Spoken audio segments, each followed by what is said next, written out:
All right, Pearson, chapter 2. In chapter 2, we're going to talk about measurements, units of measurements, measuring numbers and sig figs, significant figures in calculations, prefixes, and their equalities, writing conversion factors, and problem solving using unit conversions. Yes. So let's talk about chemists use the metric system. That's it. That is the bottom line of this slide. Okay? It's the international system of units. It's what we measure the quantities in. It's what you call the metric system. It's when you go into the hardware store, they ask you to have metric or you have standard. Standard usually means US, okay? And you have the metric. Scientists is metric, so you want to get used to that, okay? That's what we use. When we don't have metric, we use conversion factors to get us there. These show you examples of what we look for in terms of the units of measurement. Length is meters. In the metric, we call the SI system, because you have the metric and then you have the SI. SI is the scientific form that we use. So we have here volume, we just show you in the slides. You can read these yourselves. It's something you should know. When you see, notice here it says cubic meters and cubics. Keep in mind, when we have cubes, this is worth noting, and you'll want to remember this. You not only cube the unit itself, but you cube the value.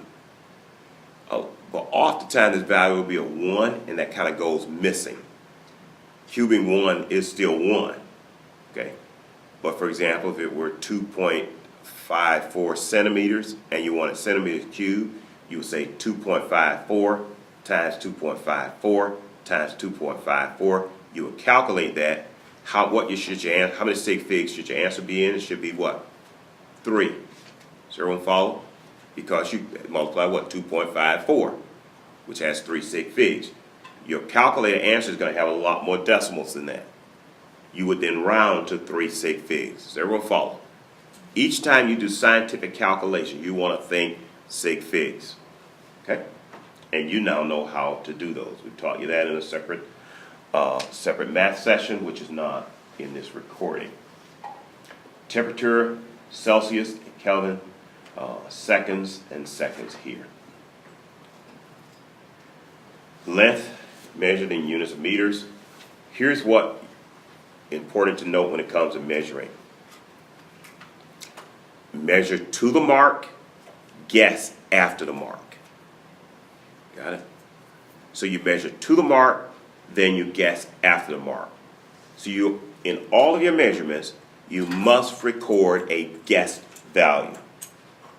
If, for example, you measure and it's exactly 2 meters, and your measuring device suggests that you have more after that, which they all do, that's not 2 meters, that's 2.0 meters. So everyone follow, okay? Or to whatever extent it is, okay? So keep that in mind. You measure to the mark and guess after the mark when you do measurements, okay? So everyone follow, okay? So here we show you examples of a yardstick and a meter stick, and they're different. You have 1.094 yards. This says, how many sig figs in this number, by the way? How many sig figs? 4. Very good. So there's 1. This has what? How many sig figs here? How many in this one? Oh, oh, you can't? Oh, no.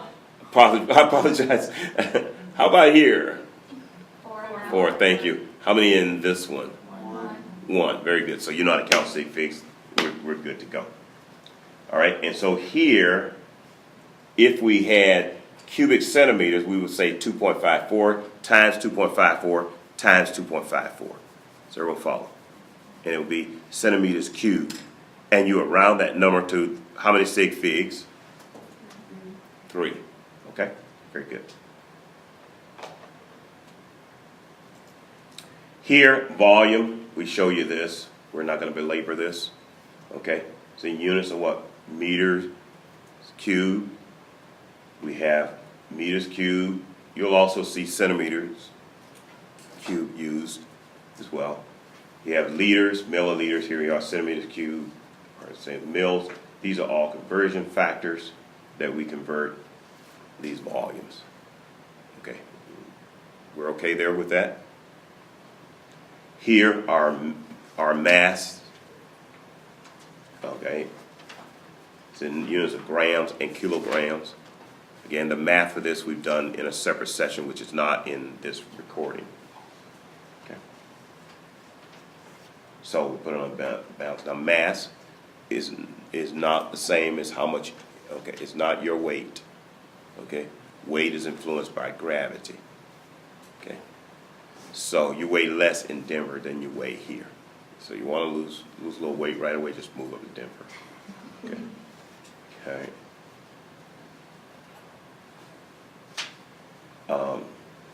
Here are some useful relationships. These are conversion factors. I do not, in my class, require you to memorize conversion factors, other than a couple of straightforward ones that I think everybody should kind of know. But if for some reason on the exam you happen to be the person who doesn't know that 1 foot is 12 inches, I will tell you that. Everyone follow? I am not asking you to memorize that 453.6 grams is 1 pound. I will give you that on the exam. I want you to be able to use it for conversion factors, which will be the last thing we do in today's lecture, is conversion factors. We're going to work through them and show you how to do those. Okay? Right? Temperature is Celsius and Kelvin. And on our practice, we're going to practice that as well. We have practice sheets for that.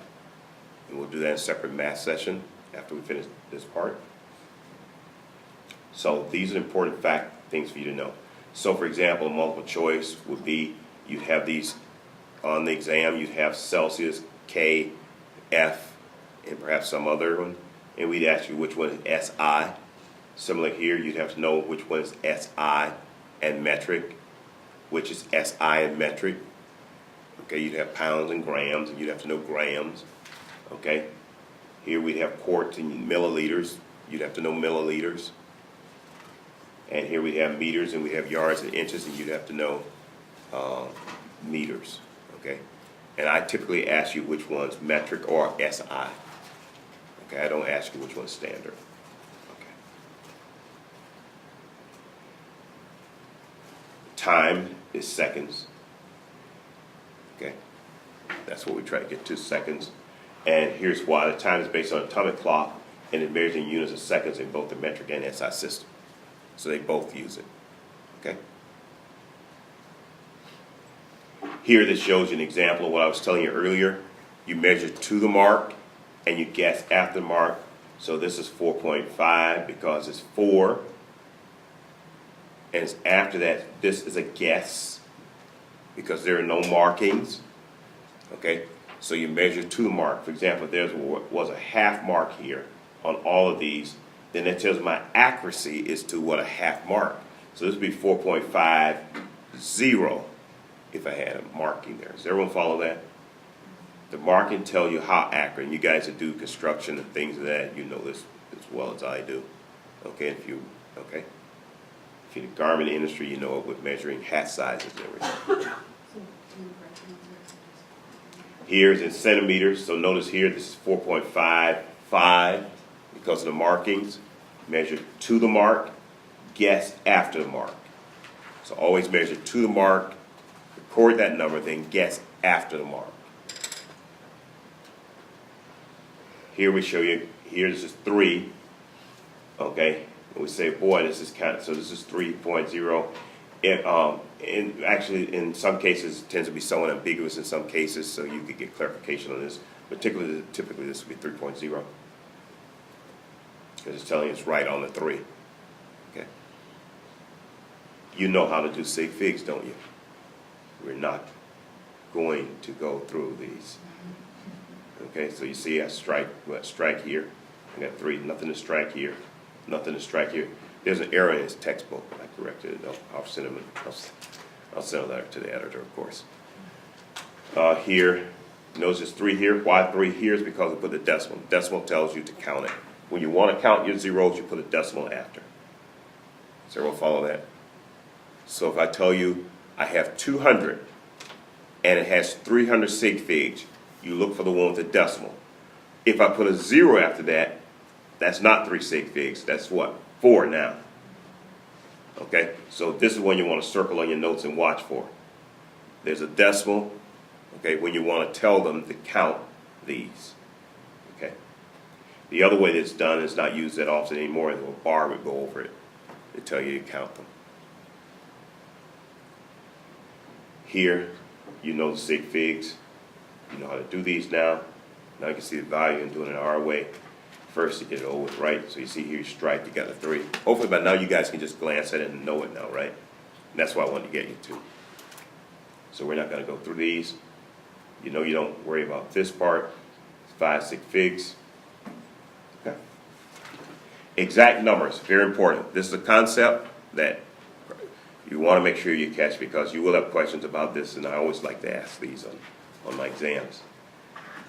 If you can, okay.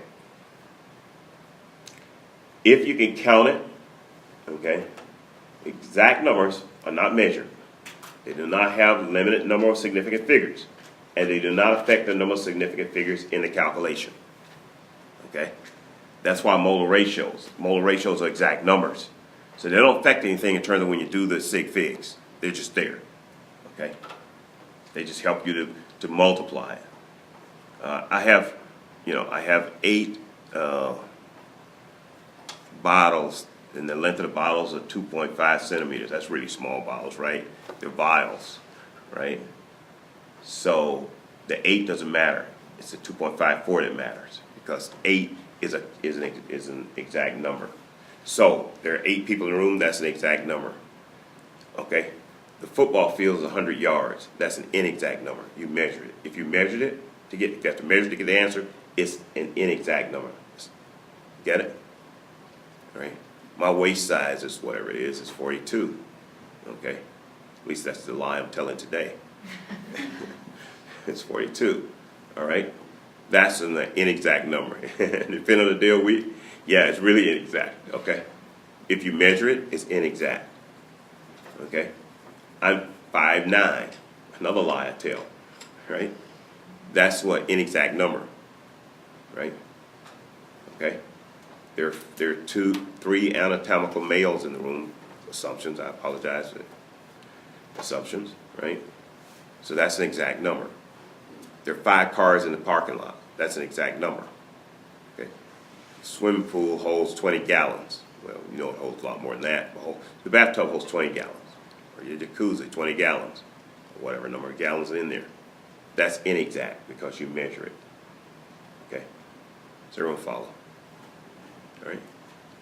Is everyone with us? So if it's measured, okay, it's inexact. And they show you that. So be aware of that.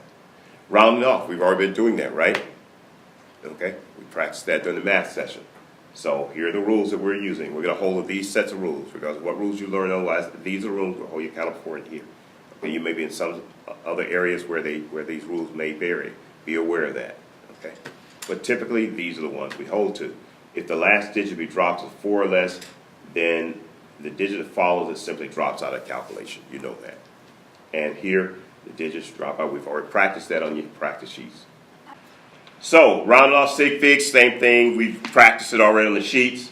You guys know how to do these. And you know you don't worry about the times 10 or whatever, right? That's just your place value. But your place value doesn't change the number of sig figs. Calculating answers with the sig figs, we've gone through that, haven't we? Right? You guys could do all of these. So, we've done this during the math session.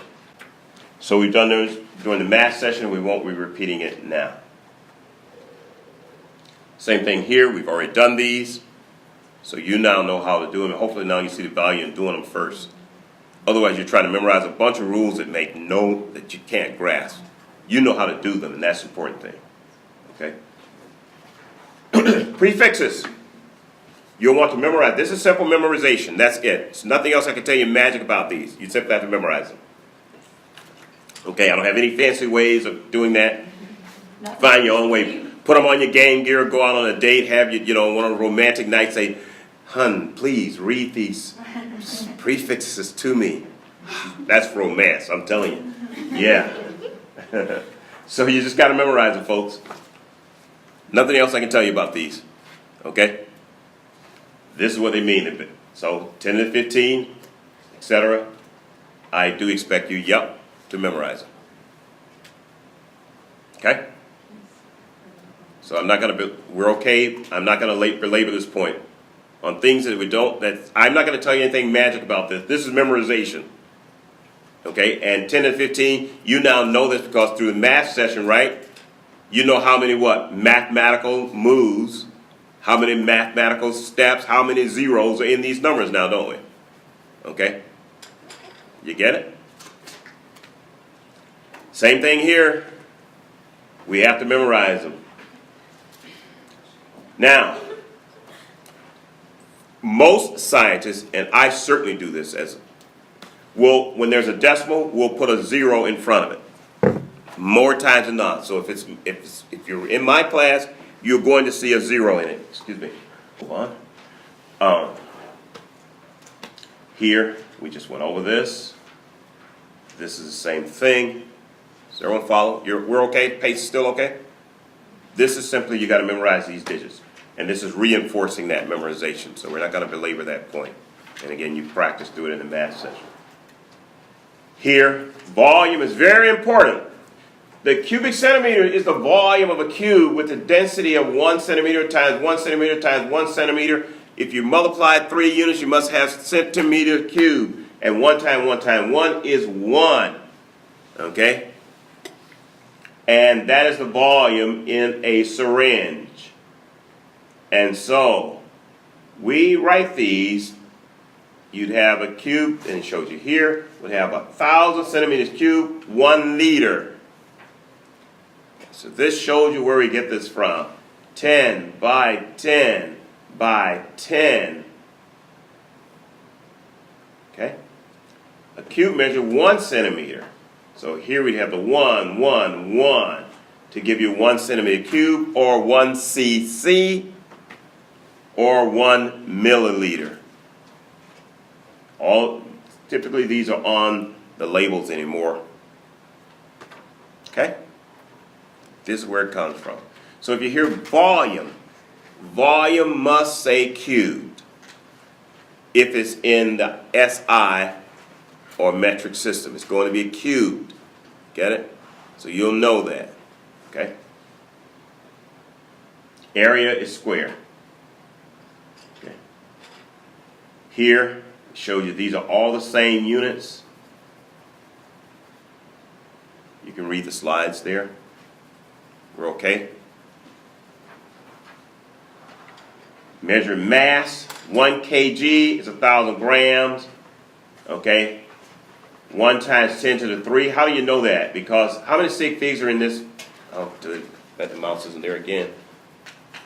I gotta get my pointer. How many sig figs? 1. So, I'm good then. A large or small number? Large, right? So it's going to be what kind of decimal? What kind of exponent?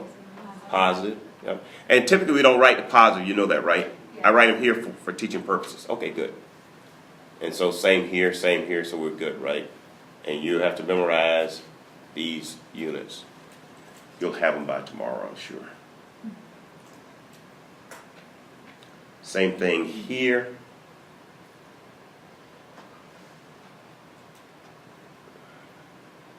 You get it?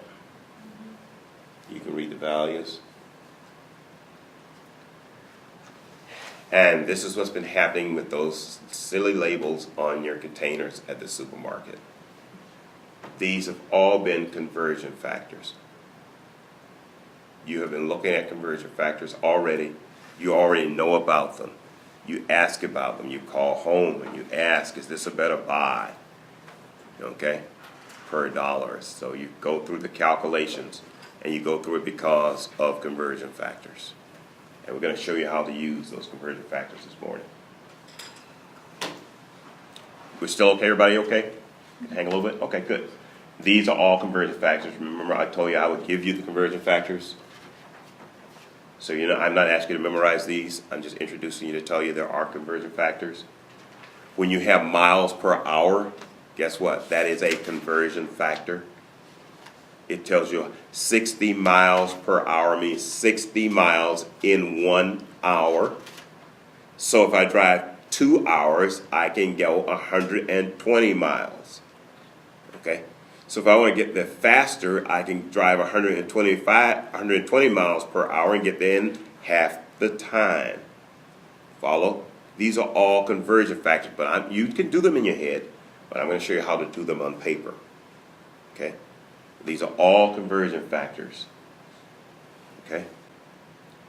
These are other conversion factors. We're not going to stay on these. Just be aware of them. I will give you conversion factors or tell you to look them up.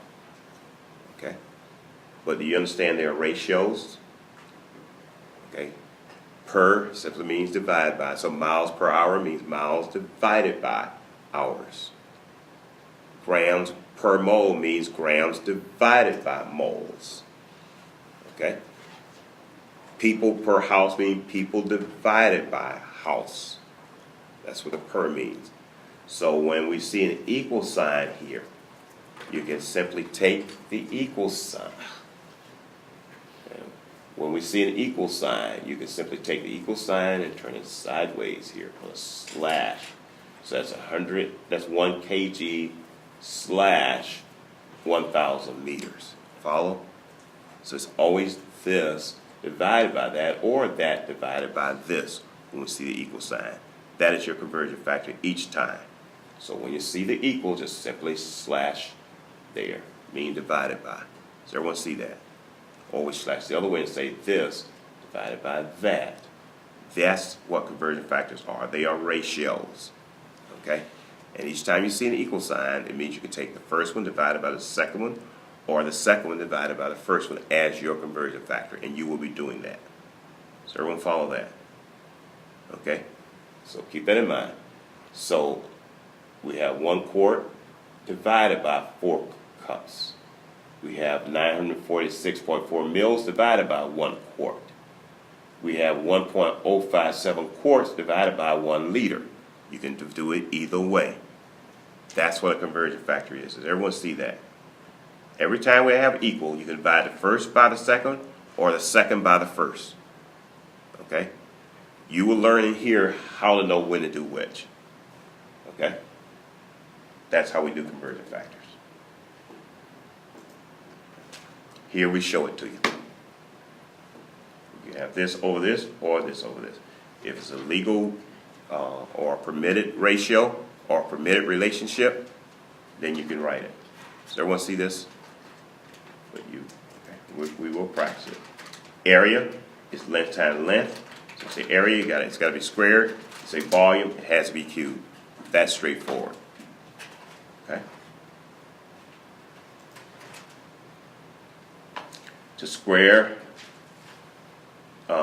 the unit, if you square the unit, you have to square the values in front of it. So 1 meter squared would be 100 equals 100 centimeters. Does everyone see this? I have to square the 100. Does everyone see that?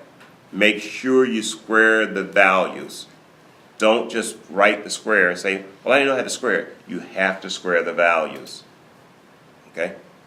And there we have it. So you have this over that, right? Or this over this. I apologize, I keep assuming you can see this.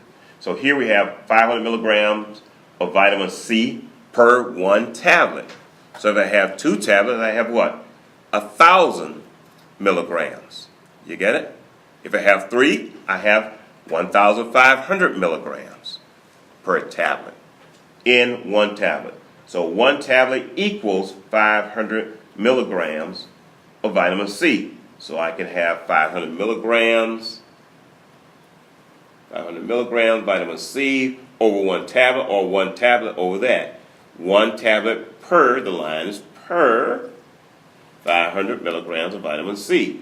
Or it's 500 milligrams of vitamin C per 1 tablet. Or 500 milligrams of vitamin C equals 1 tablet, or 1 tablet equals 500 milligrams.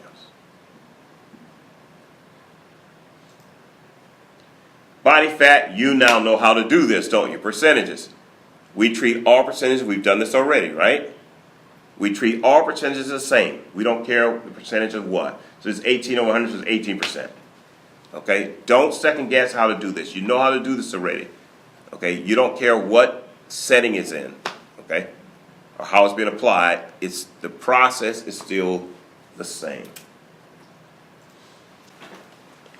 occasionally the mass or concentration in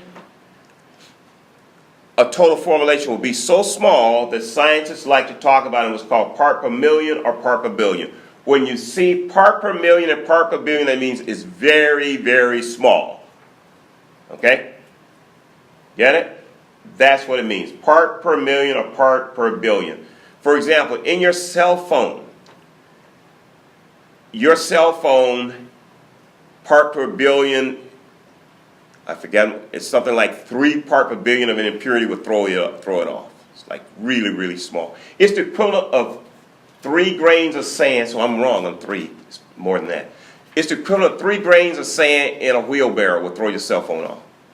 The purity has to be like that. Yeah, you have to go in and pull out those 3 grains of sand and make it pure. So that's what this means. It's so small. So you get the picture when they say part per million, part per billion. It is very, very small. Certain toxins at part per million can cause death. That's why make sure you get grandma the right amounts. At that dosage level, it's the med. Beyond that, now it starts to what? Harm. You get it? Part per million, part per billion. Very, very small, but very, very critical. That's why I like to use a cell phone.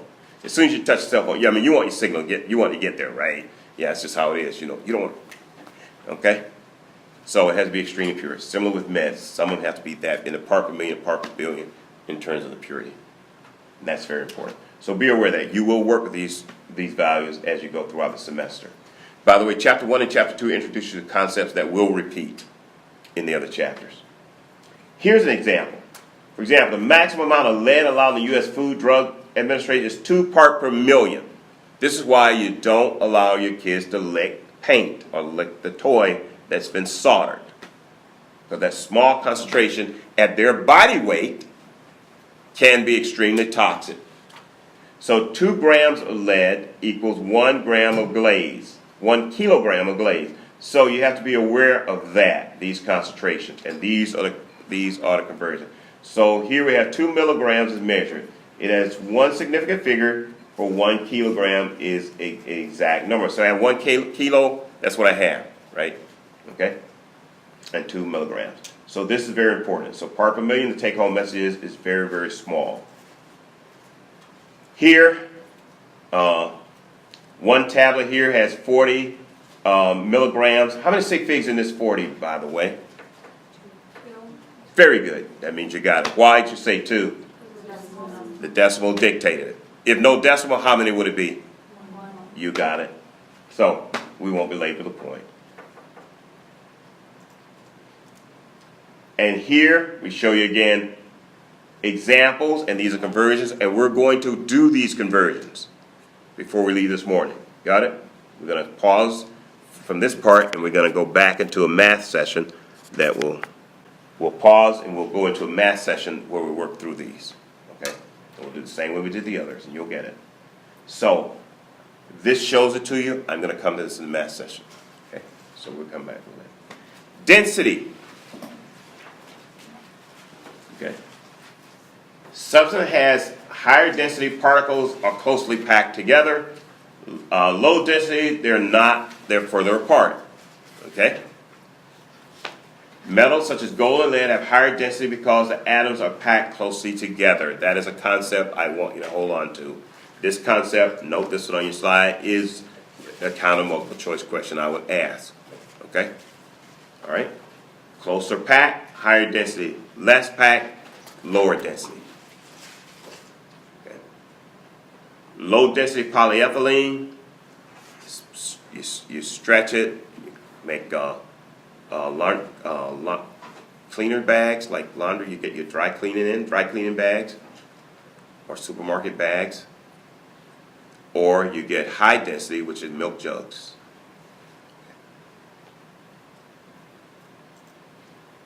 The density is mass of the substance per volume. Memorize that definition. Mass per volume. What can we say about this mass per volume? Recall what the per line means? This mass equals that volume, or yields that volume, okay? Or corresponds to that volume. Does everyone follow it? Each time you see a per line, or division line, it is a ratio that gives you the relationship of mass to the volume. So this mass will correspond to this volume. Okay? And you multiply and you get the density. So if you have the density, we'll show you how to do those conversions.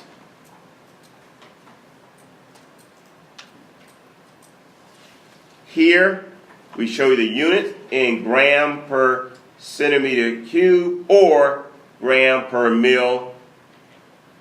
The gas is gram per liter. Why? Because it tends to be a little bit larger.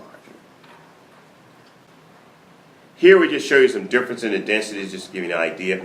And you want to keep in mind water. Where's water? Water is kind of standard, and generally you'll know is it more or less dense than water. So you see here, if you have water at 1, this is why water floats on your salad. Okay, this is why your oil floats on your salad dressing. Okay, because it's oil, less dense. Okay, and this is why blood drops down when they do it in the labs. Ice floats, sugar drops through. Okay, so you kind of know water. So know what water is, and we tend to compare a lot of things to water. Okay, okay, because we understand water. Okay, plasma is right about 1. Okay, urine's right about 1. That's why we put urine. It kind of is right there. It doesn't drop or anything. You see, blood's a little bit more, and mercury just kind of drops to the bottom. So the density here, we do the calculation and we should have 3 sig figs. So you understand why we put the 0 in here? That's to make up. When you round a number in sig figs and you need a place value, you put a 0. You got it? You say, well, there was no 0 in the calculator. You know you need, for example, let's say you punch the calculator through and it comes out at 1.2. But you count it and you know you need 3 sig figs. Remember the rule? Do whatever it takes to get those 3 sig figs. So you add a 0 to the end of it. Because you know you should have 3 sig figs. You simply write the 0 because your calculator will truncate many times and won't show you that 0. Okay? So be aware of that. But you've done these already in the math session. This just shows an example of condition of severe thinning of bone known as osteoporosis may occur. Scan electron microscopy, microscope, the micrographs, SEMs show normal bone, and B shows low density. And so it just basically shows there's less structure here than it is here, and that's what it looks for. As people age, they go over and get there, or if they have several, or for example, they have some hormone imbalance will cause that too. If a male is low on testosterone and high on estrogen, it may cause it, so they'll have to get the same type, so they'll get bone density scans, so they have some type of disorder there. X-rays, another way of doing it. Okay, X-ray passes through. Bones with high density will block more X-ray compared to bones with less density. So it's a way of measuring that. So again, in mass per substance. And the density of solids is used by displacement. So in other words, if you take a coin and drop it in water, the water goes up.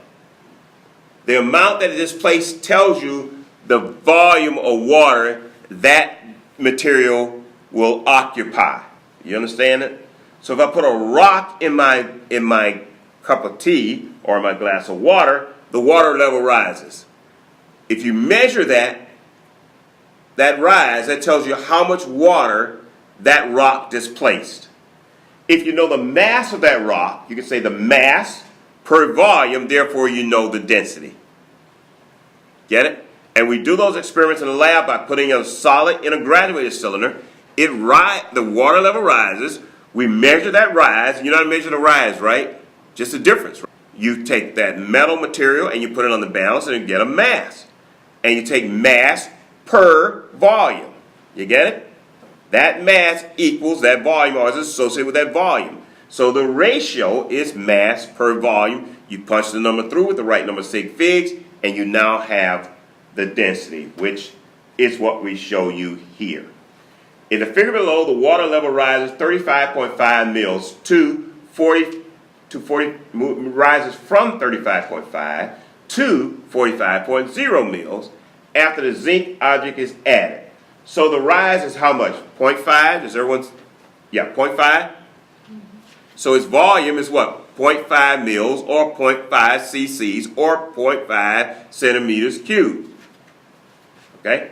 Its mass we put on the what? On the balance, and the measured on the balance, whatever the measured balance, you weight, you take that value. So everyone follow. You take whatever it gives you.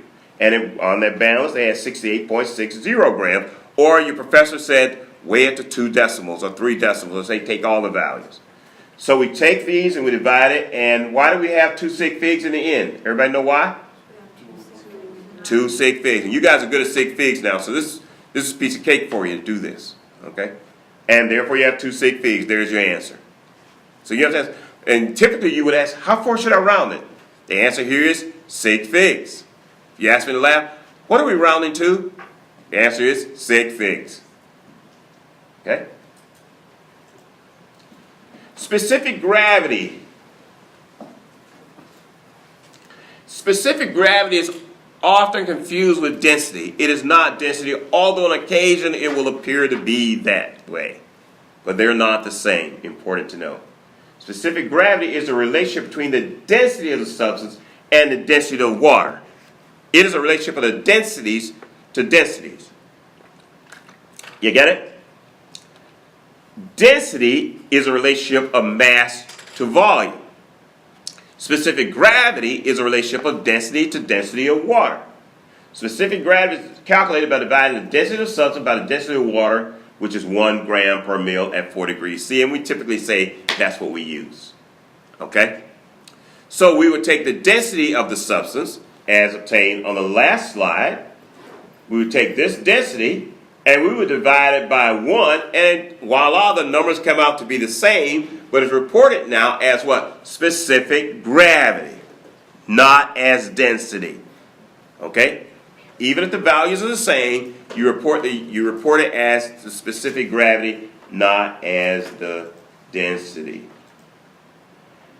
And so here it shows you an example of how that is. Okay? And I don't recall whether we'll do these experiments in non-lab. We may. I don't recall. It's probably on the list. I just don't recall. A hydrometer is used to measure the specific gravity of urine. And this is important when the doctors check you for specific gravity. This tells them whether or not your urine is off. This tells them what you've been, what's been in your body, and etc. Okay, this is why they take these kinds of reads and they want you to pee in the cup. This is one of the reasons. So it's a way of checking, and they check pH levels and other levels and electrolytes, a whole bit. But this is why. They want to see whether or not your specific gravity is right, and that's going to tell them about what materials might be in there. Because let's say, for example, you have blood in your urine, then your specific gravity of that sample is going to be off. It's going to be influenced by that. Okay? And so increase in specific gravity may occur due to dehydration, kidney infection, liver disease, all types of things here. Okay? And so they look for that. In a clinic or hospital, a dipstick contains a chemical pad which is used to evaluate specific gravity. It's already coded it's color coded. Stick it in and say specific gravity is off. Whew.